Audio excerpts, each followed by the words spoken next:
इंसान मरने के बाद की दुनिया आखिर कैसी होती है? कोरियन फिल्म यूशिन तोंगसिंग इसका जवाब देती है। ये फिल्म कोरिया में रिलीज होने के 16 दिन के अंदर ही 10 मिलियन से ज्यादा लोगों ने देख ली और कोरियन फिल्म हिस्ट्री में दूसरे नंबर पर आ गई। प्रोड्यूसर्स ने 20 बिलियन वॉन इन्वेस्ट करके 7 लेयर्स का जहन्नुम बनाया और जहन्नुम की मुख्तलिफ सजाओं को स्क्रीन पर दिखाया।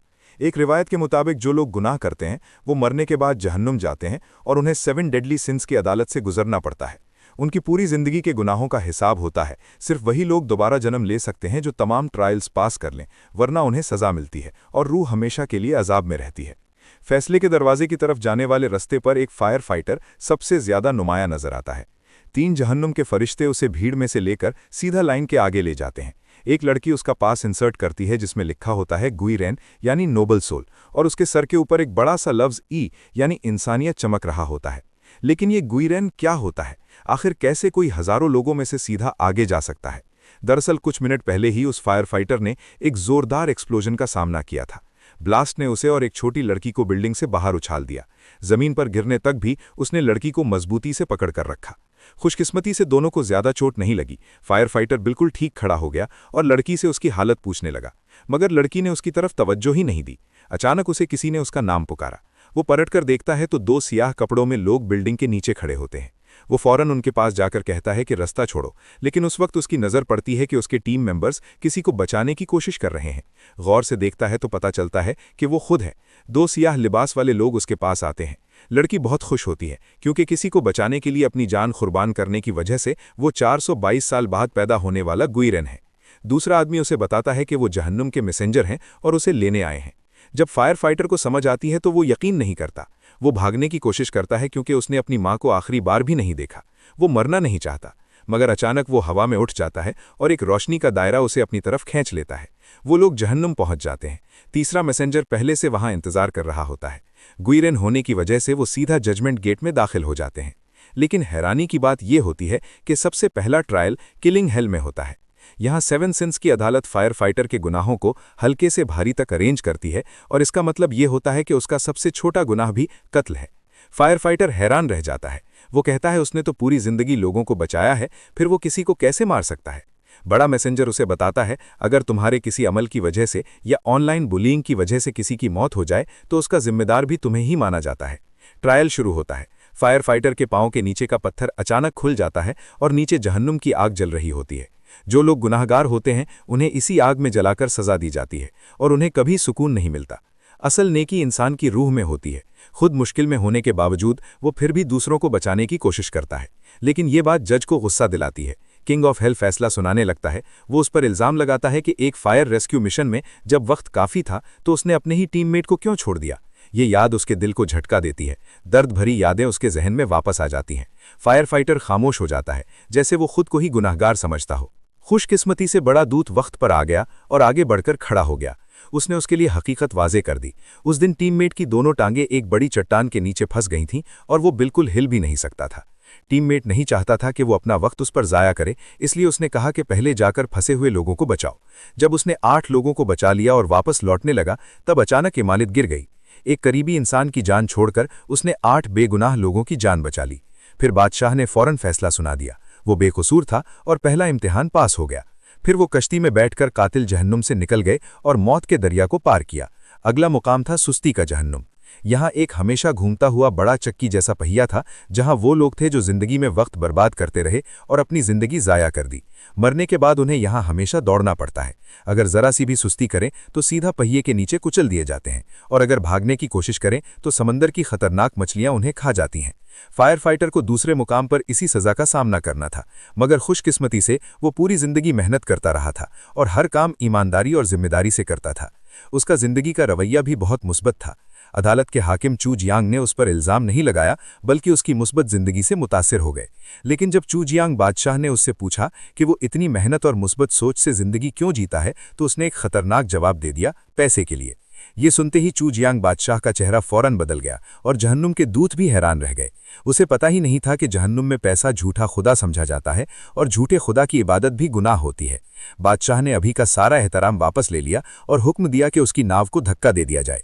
नाव अब खाई के बिल्कुल करीब पहुंच गई। 2 दूत फौरन पानी में कूद गए और नाव को पकड़ लिया। बड़ा दूत चूजियांग बादशाह से दरखास्त करता है कि फायर फाइटर की जिंदगी को दोबारा गौर से देखें।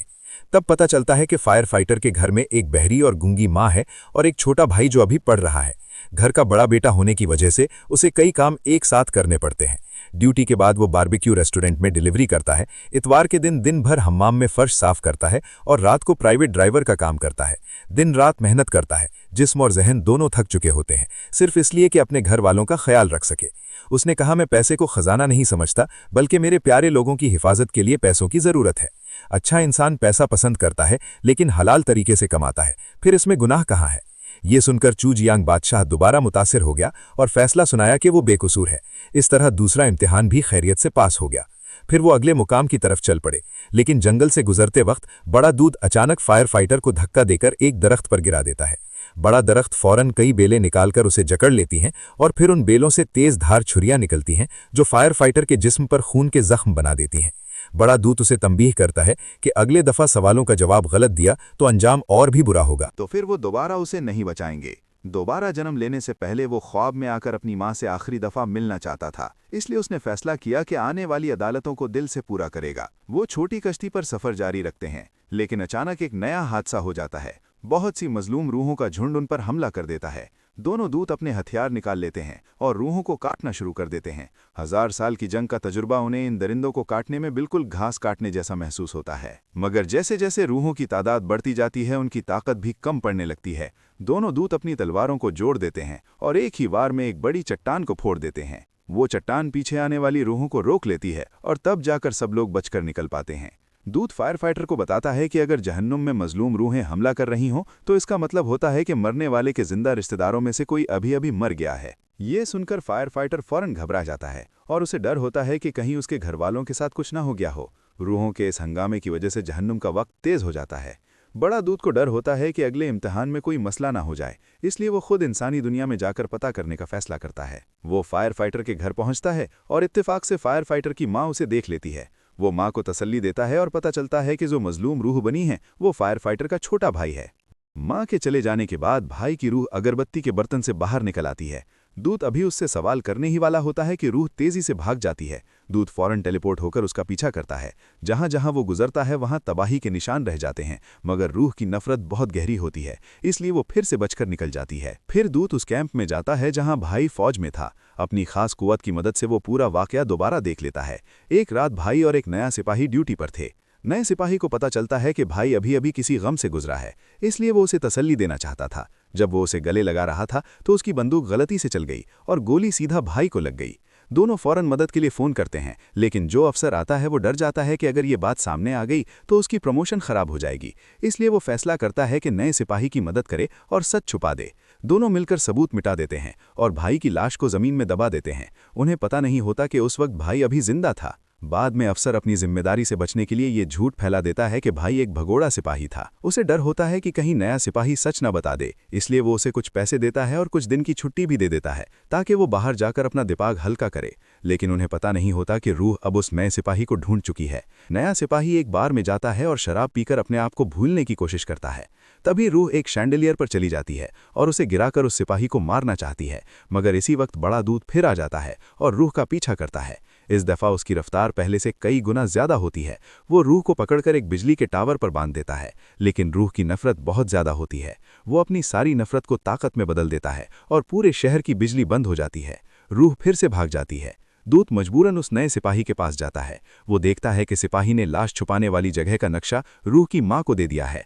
उसके बाद सिपाही वापस कैंप में जाता है और अपनी जान लेने की कोशिश करता है ताकि अपने गुनाह का कफ़ारा अदा कर सके। इसी वक्त रूह भी वहां पहुंच जाती है और दूत से दरख्वास्त करती है कि उसकी मदद करे। वो कहता है कि चाहे वो कातिल है, मगर वो मेरा सबसे अच्छा दोस्त भी था। दूत कहता है कि वो इंसानी दुनिया के मामलात में दखल नहीं दे सकता, मगर रूह कहती है अगर तुम उसे बचा लो तो मैं खुद को तुम्हारे हवाले कर दूंगा। दूत मान जाता है। वो अपनी तलवार को एक लंबी चाबुक में बदल देता है और सिपाही को बचा लेता है। आखिर में रूह दूत से कहती है कि उसका आखिरी पैगाम पहुंचा दे। वो कहता है अब इस लम्हे अब दोबारा नहीं, अब दोबारा नहीं, अब दोबारा नहीं। गुज़श्ता गमों में मैं नए आंसुओं को ज़ाया नहीं करूंगा। वादा, वादा। सब कुछ ठंडा होने के बाद उसने भटकती रूह को दफन की जगह तक ले गया, जहां उसका जिस्म दोबारा हासिल हो गया। इसका मतलब था कि आखिरकार उसने अपनी नफरत छोड़ दी। इसी दौरान पहली ब्रिगेड का फायर फाइटर मुश्किल में पड़ गया। झूठ के दोज़ख में टाइशन बादशाह ने मैंटिंग को बुलाया और फायर फाइटर को बांध दिया। फिर 2 जल्लाद बुलाए गए। अब वो उसकी ज़बान काटने वाले थे। जो लोग झूठ बोलते हैं मरने के बाद दोज़ख में उनकी ज़बान खींच ली जाती है। ये फायर फाइटर पूरी जिंदगी इंसाफ से भरा रहा, मगर उसे झूठ बोलने की आदत थी। उसने बाप बनकर अपने शहीद साथी की बेटी को 98 खत लिखे, लेकिन दोज़ख में मुर्दे की तरफ से लिखा खत वसीयत माना जाता है और उसका ये काम जाली दस्तावेज बनाना था, जो एक बड़ा जुर्म था। फायर फाइटर ने समझाया कि उसने ये इसलिए किया क्योंकि लड़की अभी छोटी है और वो बाप के बगैर नहीं रह सकती। चाहे सिर्फ दिल में ही बाप जिंदा हो तब भी उसे थोड़ी उम्मीद मिल जाती है। जज ने पूछा, क्या तुम जानते हो अगर लड़की को सच पता चल गया तो उसे कितनी चोट लगेगी? फायर फाइटर खामोश हो गया। शायद वाकई ऐसा ही है। उसने लड़की को सिर्फ उम्मीद दी, मगर ये नहीं सोचा कि उम्मीद इंतजार बन जाती है और जब इंतजार टूट जाए तो वो मायूसी बन जाता है। टाइशन बादशाह ने मैंटिंग को बुलाया और फायर फाइटर को बांध दिया। 2 जल्लाद बुलाए गए और सजा देने की तैयारी थी। तभी जमीन पर मौजूद बड़ा पैगाम रसा ने औरत पैगाम रसा के दिमाग को कंट्रोल किया और दोबारा वक्त पर उसकी हिमायत में खड़ा हो गया। असल में उसने सिर्फ साथी की बेटी से ही झूठ नहीं बोला, बल्कि अपनी मां से भी झूठ बोला। जब उसे जंगली सुअर ने हमला करके जख्मी किया तो उसने कहा कि बस खेलते वक्त हाथ लग गया, जबकि वो इंस्टेंट नूडल्स खा रहा था और अभी तक सिंगल था। मगर उसने कहा कि आज बीवी ने उसके लिए खाना बनाया है। वो झूठ बोलता था सिर्फ इसलिए कि उसकी बीमार मां तसल्ली महसूस करे और जिंदगी से मायूस ना हो, और उसी उम्मीद की वजह से उसकी लाइलाज बीमारी वाली मां मौजज़ा की तरह ठीक हो गई। हाँ, वो झूठ बोलता था, मगर नेक नियत झूठ इंसान को उम्मीद देता है, दिल को सुकून देता है और इंसान को बेहतर बनाता है। टाइशन बादशाह मुतासिर हो गया और उसे बेगुनाह करार दिया गया।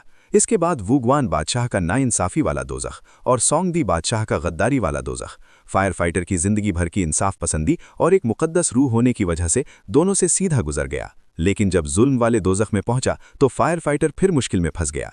पता चला कि स्कूल के दिनों में बिना वजह अपने कमज़ोर और बीमार भाई को मारा था और उस दिन के बाद 15 साल तक घर वापस नहीं गया। पैगाम रसां उसका दिफा करना चाहता था, मगर जुर्म साबित हो चुका था। जब फैसला सुनाए जाने वाला था तब बड़ा पैगाम रसां ने दोबारा वीडियो कॉल की और कहा कि आखिरी दोज़ख की सज़ा को भी इसके साथ जोड़ दिया जाए। अगर दोनों दोज़खों में मुजरिम करार दिया गया तो उसे 2 गुना सज़ा मिलेगी। और सिर्फ इतना ही नहीं, उसका दिफा करने वाले पैगाम रसां भी और हमेशा के लिए दोबारा जन्म भी नहीं ले सकता। बादशाह ने इस बात को मान लिया और उन्हें फौरन आखिरी दोज़ख तियान लुन दोज़ख की तरफ जाने का हुक्म दिया। लेकिन जब वो कदीम रेगिस्तान से गुजर रहे थे तो अचानक एक और हादसा हो गया। इंसानी दुनिया में बड़ा पैगाम रसन छोटे भाई को फौज के कैंप ले गया ताकि आखिरी तसल्ली की रस्म अदा की जा सके, मगर वहां उनकी मुलाकात मां से हो गई, जो अपने बेटे के लिए इंसाफ मांगने कैंप में घुस आई थी। लेफ्टिनेंट ने उसे देख लिया और फौरन उसकी तरफ आया, मगर इज्जत से बात करने के बजाय उसने उसका इंसाफ का बोर्ड जमीन पर फेंक दिया और मां को जोर से धक्का दे दिया। भाई ये सब देख रहा था और उसका गुस्सा इंतहा तक भर गया। उसकी जिल्द टूटने लगी और एक पल में धूल का तूफान उठ गया। भाई ये खौफनाक बदरूह बन चुका था। उसने अपनी जंजीरें तोड़ दी और बड़े पैगाम रसन को जोर से दूर फेंक दिया। सारी नफरत एक अजीम टॉर्नेडो बन गई। अब भाई पूरी तरह होश खो चुका था। उसे सिर्फ एक बात समझ आ रही थी, जो उसकी मां को दुख देगा उसे मारना होगा। भाई ने पूरे मिलिट्री कैंप पर हमला शुरू कर दिया और बड़ा पैगाम रसन मजबूरन लोगों को बचाने लगा। लेफ्टिनेंट भागने लगा, मगर भाई ने उसे दोबारा हवा में घुमाकर वापस खींच लिया। अब वो एक रेगिस्तान का अजीम जायंट बन चुका था, जो आसानी से लेफ्टिनेंट को कुचल सकता था। आखिरी लम्हे में एक और दोज़ख का पैगाम रसन आसमान से नीचे गिरा और सीधा उसके सर पर तलवार मारी। इस तरह लेफ्टिनेंट बच गया, लेकिन भाई को जरा भी चोट नहीं लगी। उसने दोबारा जायंट बुलाकर हमला करना शुरू कर दिया। तभी अचानक एक आवाज सुनाई दी और भाई ने ऊपर देखा। दरअसल भाई के इंसानी दुनिया में गुनाह करने की वजह से दोज़ख में उसके भाई को भी सजा मिल रही थी। बड़े भाई ने औरत पैगाम रसन को दूर धक्का दिया और खुद धीरे धीरे रेत में डूबने लगा। औरत पैगाम रसन उसे बाहर खींचना चाहती थी, मगर छोटे भाई के गुनाह की वजह से बड़ा भाई भी सजा भुगत रहा था। उसने जोर से चीख मारी और उसकी आवाज बादलों को चीर गई। छोटे भाई ने देखा कि उसका भाई रेत में पूरी तरह डूब चुका है। ये देखकर उसने फौरन अपनी ताकत रोक ली और अपनी नफरत छोड़ दी। इसी वक्त रेत जोर से हिलने लगी और रेत के नीचे से एक शहर उभर आया। ये था तियान लुन दोज़ख, जहाँ रिश्तेदारों के खिलाफ गुनाहों का फैसला होता है। यहाँ का जज था दोज़ख का बादशाह यान लुओ वोंग। उसने उसके गुनाह पढ़ना शुरू किए। पता चला उस रात जब उसने भाई को मारा था, उसने अपनी माँ को भी कत्ल करने की कोशिश की थी। औरत पैगाम रसन ने बचाने की कोशिश की और कहा मां को इस बात का पता नहीं था, मगर बादशाह ने फौरन नाइट मिरर बुलाया ताकि सच सबके सामने आ सके। उस रात असल में मां जाग चुकी थी, मगर उसने कोई आवाज नहीं निकाली। वो चाहती थी कि अगर बच्चे उसे मार भी दें तो शायद उनकी जिंदगी आसान हो जाए। लेकिन आखिर में बेटा रुक गया और घर छोड़कर भाग गया। उसने घर छोड़ दिया और पैसे कमाने लगा, मगर उसका पछतावा हमेशा उसके दिल में रहा। इसी शर्म की वजह से वो 15 साल तक घर वापस नहीं गया। सच जानकर फायर फाइटर जमीन पर घुटनों के बल गिर गया और उसने यान लुओ वोंग से दरख्वास्त की कि वो अपने गुनाहों की सज़ा कबूल करता है। हर सज़ा मंजूर है, मगर उसकी एक आखिरी ख्वाहिश है कि वो अपनी माँ को एक बार देख सके। वो सामने खड़े होकर माफ़ी मांगना चाहता था, मगर यान लुओ वोंग ने इनकार कर दिया। और जब फैसला सुनाया जाने वाला था, ज़मीन ज़ोर से हिलने लगी और नाइट मिरर में दोबारा माँ का चेहरा नजर आया। असल में उस वक्त छोटे भाई की रूह में ख्वाब में जाकर माँ से मुलाकात की। उसने माँ से कहा कि वो जन्नत में अपना जज बनने का ख्वाब पूरा कर चुका है और माँ को फौज के कैंप दोबारा ना आने को कहा। उसने माँ को तसल्ली दी कि वो फिक्र ना करे और आखिर में माँ से कहा कि उस रात भाई की गलती को माफ़ कर दे।